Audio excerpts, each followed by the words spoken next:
fazare chidi ba measurement ka tawdori ne kai sim do nang je si soda as so good morning mayam khurumjari ngasi anau numidi ngasi jing hapakanda nganna thole hoje pung 13 tadri ko hoje akoi chamba charurani aduga hoje ai gari je kitang chambagi ngai leri and Chilurga, we are pick up Torni, Duga, Chalurni, we now Tondonba, over car was Macham to Tureko, Mole. Hard to wash over Loire, but I don't know Makumaku Kargasum Turay. It looked at Lange, how's it sat about Territorga, and local, I didn't know Jet to locale, the now opens a give though. Have the Hantakta. Kickboxing, Manipur represent the bronze medal lock we now say. Bronze has a big achievement at a gold achievement at take off. Bronze low is Zukarino Hakanda, Mahamasamak say full time Tabak Torakanda Lerko, FNB the Tabak Torakanda had the amount time consuming over Tabakliko. Adu over and out the Mazu Sigi Sanabazi Pam, then continue Torkanda, bronze low India Gina, Wari Torzico, Nausika Hapitan. Queen Nauze, you know, Minkariba, Hapitan Harose, and Ibro. Yung ta yang bai ming che sorai sam Tondonba mai tai Tondonba ne ko adu na hujik sim ji karino ai yam interesting oi domal ai la na sim ji nang kai kai sim no se hai patang yeng ji ro yam ai yam hai da sem ja budi natte adu ko restaurant da famous oi bai tare ko Thai lemon grass cooler na okay adu kya mong hau ja no ai di khang adu sikka izro nang ja sikkai no lemon grass ya Onang FNB de lemni si khangge natra oi sum kara di dum senero ina khang daw ya de yes adone masak ka je mong tari je ngo ma FNB de lebagi mi phuna bu khona ba tor ta jo si di maintain tau de ya jane ma honari ni ado ngasi chak se kaurage na mana kaure no masa je na aduga loina na mana surprise oina jik kai no lemon grass ta ki kai grass ta ki si ga je semi ha si da ju kai no yam lai ni mai je kai no honey yo kai yo garlic chili I don't know so many things Kangde chili oil ka hai syrup ne ba ina restaurant dum kha log jarak ba sina kiwi syrup okay kitang law na hero ni bunga kiwi syrup ne aduga sina passion fruit syrup ne as how do ni si ko yam ba ma ga ina ma ga ai gi khutche aduga si keno ne ba ko koi gi nimbu ba ka le re se nangi sem na bo ta da gi nangi si keno zu le re soda zu le re juice amane Alagi quite important this season ever ma ta clock is now jena khanga ba seasonal already yam na chau thok chang ne de ma marathon ke ga ju kha chen ma ne but aduni hai je thabak tong tong na kai taw ya de loi taw ni now je mo achievement hai je ma numit chupa at least 10 to 12 hours ma thabak taw lei ni but in spite of that India gi bronze medal lo ngam ba je thathagi pon na du ju yam kana training na matam pi ba ngam ta ju kui no matung thadok ta ju ma je du tong me adu na ju mayam ai ahan noire ai angang oire si tawung amoroi tawroi kem yate loi tawgadam ne angam magai and you can do wonders ai adune example je loi ulakani ko matang ne series tan laktoi je adum enjoy tawbiu aduga tawdu ni ko kai jang thong amai ko loi ulakani hojing ma same process matam ja ai su pura imana sira boidu na si no je gi to green no ya si kiwi sira boidu kiwi je measurement ka tawdoi ne kai sim do nang je si ba kai sio ji ke khoi gi restaurant da kra famous oi Thai lemon grass cooler refreshing oi ba okay Thai lemon grass oi summer ga diam chana ba okay ado noi gi restaurant si lupa kya pi no ba ko si sat thak doi je restaurant yam kan tang joi di hong joi di pen asian cuisine ne do kyam ki rel se le mo je adu menu yam kan hong di jonga sa tu chani pan sumai na imai ai swai din na tre ko ai chat kar ge ado restaurant da jam gi kano je maru ne yu thak je yu da loi chat le yu thak da gi am ta de ba yu thak kan da ai chai but sab chinang si lupa sangwa sa ta ba ne ko imai di roi re mai je na khai wa je kai tok din no mai kai ni khai ge na tre sek tok doi ra ni khai ga hojik ai imai adu si mu top up tok doi ra top up sina khoi gi kaina soda na tok ta ra phajare imai ji di pasangwa sa tok sin ga si mayam ko lo simu apam je si yo re mayam silai re 소다 빠지고 소다 아스 하자레 마이 세메암 프라자메암 호직 이나우나 셈바 kay maming ba siya Thai lemon grass cooler. Thai lemon grass cooler ne se lupa changwa pe using asidi free da ai ge now prajameam gyong ta Sorry. ye ko Muy brillante. Pro Max Pro Max. as Pro Max lupa changwa ai ngasi kano to re kay hai da lupa changwa pi ni ngasi QR code putor re ya re sing adi pra om ne koi restaurant ma hora sidana ibadi ore ma hoje ano bojina kogi keno hai ta passion fruit ata sa passion fruit ka keno lemon na targa ko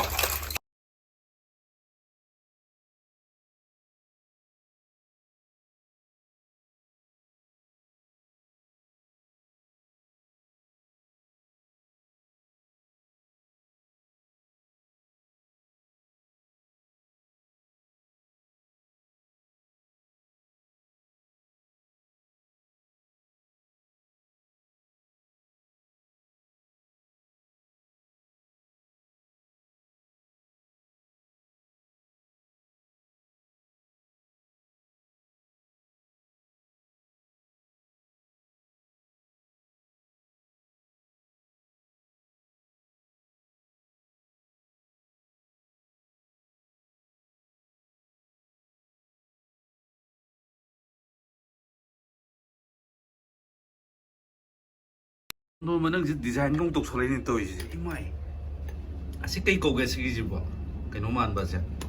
Orange ne. si orange okay Dosing ki magi orange ki peel do semaga thada daw ne. Oi na yung mapom chay do lai chawgi so. mapun masay na ting asi time sa later na to umoy bro ito dung to try to Later yang boy na try to ga hai do. natte jack to sa ai to jack to sa Jack ki pumda. sige septa program yam to to solo sa Mayamgi. Siya dun sa taga sto. to 하오래 Awe. lupa sa trup ne to guru thak sang ga na te tap thak sa Samlap silap tor yamna kay ni ing ng wai yam o ingaga hedi yamna kay ni mi da su chamba ai dare ne. Adumain tor yam. sina kari nang sem ji ba Yam si se version orange mojito ne. okay ado kemta soda nung di hapra To bi to bre. aduga nang kino nick pe shake to yaw de ko si ke mai orange ka ji hap na orange pa da on to ji taming long pro max ma la ji Thailand ni ai. oh thailand ni Ajudan di. how bro yo Yam si yam bing out ne. ai ngamaroi ai thal la ba hojik nangi drinks me ama nang na ready tawre haure moi ya sida so ngang je sare ado nang hojik sida lei ba chain jan je hapetang haira kero si lei ba ko spread je Now bi na to ne do chicken do to ga. hoi nang fnb da lei bani na ga yo Si yu jai rom bra. Ah. Si koi kai no gi. ah Chana lai ba ki. nongsak pro max Ha. toning ko ka happy je nang kem haidro se Hai toning ko khra yaw re. ah Adagi si coriander. garnish tawre Hoi garnish ma thak tu ko. ah Adagi si sinai koi gi rau. Ra thong ba. nga thongba Mahi di khar kan thokra. nga toiba Si sina rau taw ba. tawba pro max Pro Max. si yang mayam size ko si how do it big gai pare I like this smai to boze athabu do manung da ne mun buzu mun bayoy mun da bayoy but sin manung ma pal crispy hoy do si ma haw se yes you are right ai pa ma zo ne to no to muti pro max muti di ai nupi gi jam hawe ba adu si ma chu je si ju soi dong man de pot se salad le da adagi amazina Saugri oi ma liam ba. sogri ni Hoi saugri ni. cham ju yaw de ya de na Mo ngodi ma le. ah Nau bi na taw ba taw. mane Thamla to hedi. to hawla je keno ai jek tan hawla gi ko nang hawla ro jek Sino parja mayamgi. pajam yam gi se hawrong te yong se atu nga keno je ataw je tang mata dum tang selang piro na praja nang kaino ton cha le koi Parja mayamgi pik tik bia. yan hor ge ko nga jina yak kan he ko na ko acham ba ji de han hor ji kamai to buna ha yamna lek lek law ne tuga nga taw bam ga longjar ge ko ꯉꯥ ꯇꯥꯎꯕ ꯑꯃꯒ ꯁꯦꯝꯃꯒ ꯃꯌꯥꯝ ꯁꯥꯎ ꯌꯥꯗꯦ ꯃꯊꯛ ꯑꯁ ꯀꯩꯅꯣꯁꯨ ꯌꯥꯎꯔꯤ ꯎꯁꯣꯏꯁꯨ ꯌꯥꯎꯔꯤꯅꯦ ꯇꯣ ꯎꯁꯣꯏ ꯎꯕꯤꯔꯕ ꯑꯁ ꯌꯥꯝ ꯍꯥꯎꯗꯣꯏ ꯃꯥꯜꯂꯦ ꯃꯁꯤꯗꯤ ꯑꯩ ꯇꯤꯟ ꯇꯥꯔꯦ ꯉꯥꯒ ꯂꯥꯏꯔꯤ ꯁꯤꯡꯅꯤ ꯃꯔꯨꯁꯦ ꯁꯦ ꯃꯌꯥꯝ ꯄ꯭ꯔꯖꯥ ꯁꯥꯎ ꯌꯥꯗꯦꯀꯣ ꯀꯩꯅꯣꯁꯨ ꯌꯥꯎꯔꯤ ꯎꯁꯣꯏꯒ ꯇꯧꯔꯦ ꯁꯦ ꯄ꯭ꯔꯖꯥ ꯃꯌꯥꯝꯒꯤ ꯁꯣꯏꯗꯅꯕ ꯇꯥꯔꯕ ꯌꯥꯝꯅ ꯄ꯭ꯔꯣꯃꯦꯛꯁ ꯌꯥꯎꯔꯦ ꯍꯥꯏꯗꯤ ꯑꯩꯒꯤ ꯅꯨꯄꯤꯒ ꯊꯣꯡꯕ ꯆꯞ ꯃꯥꯟꯅꯩ ꯃꯣꯏ ꯇꯦꯁ ꯄ꯭ꯔꯣ ꯃꯊꯪꯗ ꯑꯃꯨꯛ ꯀꯔꯝ ꯀꯥꯟ ꯀꯧꯔꯛꯇꯣꯏꯅꯣ ꯌꯦꯡꯉꯁꯤ ꯚꯥꯏ ꯚꯥꯏ ꯍꯥꯎꯔꯦ ꯐꯥꯒꯤ ꯅꯠꯇꯦ ꯁꯤ ꯀꯩ ꯎꯕꯤꯔꯤ ꯃꯌꯥꯝ ꯂꯣꯏ ꯁꯤ ꯑꯔꯦꯝꯕꯁꯨ ꯂꯦꯝꯕ ꯅꯠꯇꯦꯀꯣ ꯆꯥꯁꯟꯒꯗꯕꯅꯦ ꯑꯗꯣ ꯏꯔꯣꯝꯕ ꯈꯔ ꯂꯩꯔꯤ ꯁꯤ ꯃꯥꯡꯍꯜꯂꯣꯏ ꯍꯧꯖꯤꯛ ꯊꯝꯒꯗꯣꯏꯅꯤ ꯐꯥꯏ ꯂꯣꯏꯔꯒ ꯑꯥ ꯐꯥꯏ ꯂꯣꯏꯔꯒ ꯍꯦꯛꯇ ꯎꯝꯂꯣꯃꯣ ꯁꯤꯁꯨꯅ ꯑꯃꯨꯛ ꯍꯦꯟꯅ ꯍꯥꯎꯒꯠꯇꯣꯏꯅꯤ ꯃꯔꯦꯛ ꯃꯍꯥꯎ ꯊꯣꯛꯂꯛꯄ ꯑꯗꯨꯅ ꯃꯦꯟ ꯑꯣꯏꯅ ꯁꯤꯁꯦ ꯍꯣꯔꯦꯟꯒꯤ ꯐꯣꯀꯁꯅꯤ ꯎꯇꯤꯁꯨ ꯂꯩꯔꯤ ꯎꯇꯤꯁꯨ ꯄꯨꯔꯥ ꯀꯩꯅꯣꯒ ꯎꯁꯣꯏꯒ ꯍꯥꯞꯄꯒ ꯂꯣꯏ ꯂꯩꯔꯤ ꯁꯤ ꯄꯣꯠ ꯑꯝꯇ ꯂꯩꯔꯝꯗꯦ ꯑꯩꯈꯣꯏꯒꯤ ꯁꯥꯊꯤꯔꯕ ꯕꯨꯜꯗꯣꯖꯔ ꯏꯅꯥꯎꯁꯦ ꯃꯥꯏ ꯄꯨꯈꯝꯁꯦ ꯆꯟꯗ꯭ꯔꯦ ꯃꯥꯏ ꯄꯨꯈꯝꯁꯦ ꯑꯗꯨꯅ ꯍꯣꯔꯦꯟ ꯃꯥ ꯍꯥꯏꯔꯤꯁꯦ ꯏꯌꯥꯝꯕ ꯑꯁ ꯅꯨꯡꯉꯥꯏꯇꯦ ꯉꯁꯤꯗꯤ ꯁꯥꯟꯅꯕ ꯆꯠꯇꯣꯏꯅꯤꯅ ꯒ꯭ꯌꯥꯟ ꯃꯦꯟ ꯇꯥꯗ꯭ꯔꯦ ꯍꯣꯔꯦꯟ ꯅꯨꯡꯗꯥꯡ ꯐꯖꯅ ꯍꯣꯠꯅꯔꯒꯦ ꯁꯤ ꯃꯥ ꯍꯥꯏꯁꯦ ꯅꯠꯇ꯭ꯔꯗꯤ ꯑꯗꯨꯅ ꯌꯥꯝ ꯍꯥꯎꯈ꯭रे ꯇꯣꯞ ꯀ꯭ꯂꯥꯁ ꯍꯥꯏꯇꯥꯔꯦ ꯑꯩꯈꯣꯏ ꯍꯣꯇꯦꯜ ꯑꯃ ꯍꯥꯡꯕꯩ ꯇꯧꯔꯁꯤꯔꯕ ꯇꯣꯟꯗꯣꯟꯕ ꯀꯦꯐꯦ ꯍꯥꯏꯕ꯭ꯔꯥ ꯇꯣꯟꯗꯣꯟꯕ ꯍꯣꯇꯦꯜ ꯄ꯭ꯂꯥꯟ ꯂꯩꯕ ꯑꯗꯨꯒꯤ ꯅꯥꯀꯟꯗ ꯅꯥꯀꯟꯗ ꯁꯤꯅ ꯀꯩꯅꯣꯒꯤ ꯀꯩ ꯍꯥꯏꯇꯥꯔꯦ ꯁꯨꯝꯕꯒꯤ ꯆꯥꯛ ꯏꯟꯁꯥꯡꯒꯤ ꯇꯧꯔꯕ ꯑꯗꯨ ꯖꯦꯛꯅ ꯁꯣꯟꯗꯒꯤ ꯁꯥꯋꯣ ꯍꯥ ꯅꯥꯀꯟꯗ ꯅꯞ ꯅꯞ ꯂꯥꯎꯕ ꯆꯦꯛꯂꯥꯟꯅ ꯀꯩ ꯁꯄ꯭ꯂꯥꯏ ꯇꯣꯟꯗꯣꯟꯕꯅ ꯃꯤꯛꯁꯔ ꯃꯥꯏ ꯍꯩꯕꯗꯣ ꯄ꯭ꯔꯣꯃꯦꯛꯁꯅꯤꯅꯒ ꯃꯥꯏ ꯁꯨꯝꯕꯁꯦ ꯂꯣꯏ ꯍꯩꯔꯕꯅꯤꯅ ꯂꯣꯏ ꯁꯨꯔꯦ ꯀꯩꯅꯣ ꯑꯗꯒꯤ ꯁꯣꯁꯤꯌꯦꯜ ꯃꯤꯗꯤꯌꯥꯒꯤ ꯑꯦꯗ ꯇꯧ ꯈꯣꯠꯄꯅ ꯑꯩ ꯂꯩꯔꯦ ꯄ꯭ꯔꯣꯃꯣꯁꯟ ꯇꯧꯕꯒꯤ ꯃꯣꯏ ꯑꯇꯩꯗ ꯄ꯭ꯔꯣꯃꯣꯠ ꯇꯧꯗ꯭ꯔꯁꯨ ꯌꯥꯔꯅꯤ ꯅꯣꯏ ꯃꯌꯥꯝ ꯁꯣꯁꯤꯌꯦꯜ ꯃꯤꯗꯤꯌꯥ ꯃꯌꯥꯝ ꯊꯣꯛꯂꯛꯄꯗꯣ ꯁꯤꯗ ꯑꯃ ꯍꯥꯡꯉꯦ ꯈꯣꯠꯂꯦꯒ ꯇꯧꯕꯗꯣ ꯑꯗꯨ ꯗꯔꯀꯥꯔ ꯇꯥꯔꯦ ꯑꯩꯈꯣꯏꯅ ꯇꯧꯈ꯭ꯔꯒꯦ ꯍꯥ ꯃꯌꯥꯝ ꯍꯥꯎꯈ꯭रे ꯉꯁꯤꯁꯦ ꯀꯨꯏꯔ ꯃꯇꯨꯡꯗ ꯁꯨꯃꯥꯏꯅ ꯍꯦꯛꯇ ꯃꯊꯦꯜ ꯌꯥꯝꯈꯩ ꯆꯥꯕꯁꯦ ꯀꯨꯏꯔꯦ ꯑꯦꯟ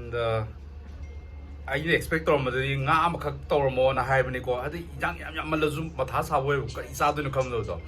ꯑꯗꯣ ꯉꯁꯤꯗꯤ ꯇꯣꯟꯗꯣꯟꯕꯅ ꯄꯨꯔꯥ ꯄ꯭ꯔꯣ ꯃꯦꯛꯁ ꯇꯧꯔꯒ ꯍꯦꯛꯇ ꯅꯝꯒꯥꯏꯒꯤ ꯆꯥꯔꯦ ꯅꯣꯕꯦꯝꯕꯔꯗꯒꯤ ꯐꯥꯏ ꯂꯣꯏꯔ ꯃꯇꯨꯡꯗ ꯀꯣꯟꯅ ꯑꯃꯨꯛ ꯊꯦꯡꯅꯔꯁꯤ ꯃꯌꯥꯝ ꯃꯊꯪꯒꯤ ꯕ꯭ꯂꯣꯛꯇ ꯃꯊꯪꯒꯤ ꯕ꯭ꯂꯣꯛꯇꯅ ꯀꯔꯤ ꯍꯧꯖꯤꯛ ꯁꯥꯟꯅꯕ ꯆꯠꯄꯒꯤꯅ ꯑꯃꯨꯛ ꯊꯦꯡꯅꯔꯁꯤꯀꯣ ꯑꯩ ꯈꯟꯕꯗ ꯁꯤ ꯕ꯭ꯂꯣꯛ ꯑꯝꯇꯗ ꯁꯦꯝꯒꯦ ꯇꯧꯅꯤ ꯑꯗꯨ ꯌꯥꯗ꯭ꯔꯦ ꯏꯅꯥꯎꯁꯤꯅ ꯄꯨꯔꯥ ꯁꯦꯝꯖꯤꯜꯂꯝꯃꯦ ꯁꯣ ꯑꯗꯨꯅ ꯅꯦꯛꯁ ꯕ꯭ꯂꯣꯛꯇ ꯑꯃꯨꯛ ꯊꯦꯡꯅꯔꯁꯤ ꯃꯌꯥꯝ ꯂꯝꯗꯝ ꯇꯥꯝꯅ ꯌꯥꯝꯕ ꯇꯥꯡꯅ ꯊꯥꯕꯤꯔꯛꯄꯅꯦ ꯁꯤꯅ ꯑꯩꯈꯣꯏꯒꯤ ꯁꯃꯨꯗ꯭ꯔꯒꯤ ꯋꯥꯏꯈꯨ ꯀꯩꯅꯣꯅꯦ ꯇꯣ ꯁꯤꯅ ꯋꯥꯏꯈꯨ ꯑꯉꯥꯡ ꯈꯥꯏꯀꯣ minimum ꯑꯣꯏꯗꯣ sina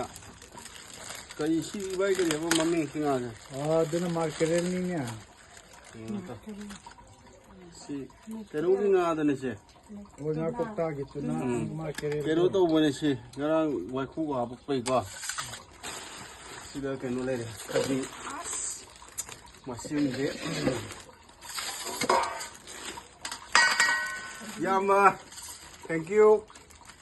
yama tang ba तलाव दिखर पो में है हंदक थी योनी की वाह फजरे है चिड़ी वाह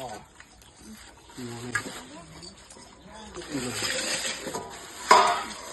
आई चासी ने आम पाम्बा आई चासी ने फायदे पाम पोले से ये मतलब अमदी octopus what li he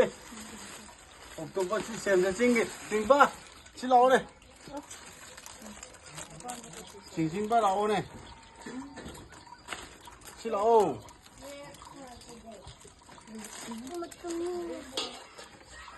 to si ai jan ba si yam pam ba octopus mata no pa lo ke ba ye to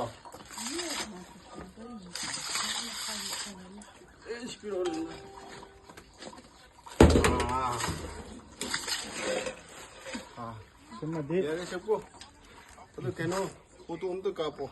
haren ma keno da hap na ba maina fire ko octopus le re pakhu le re khajing le re nga le re Octopus mo album dulu lah, di bawah khande.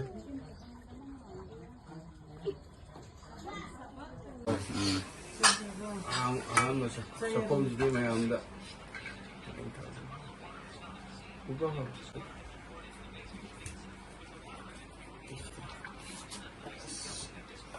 Ini hawen ko.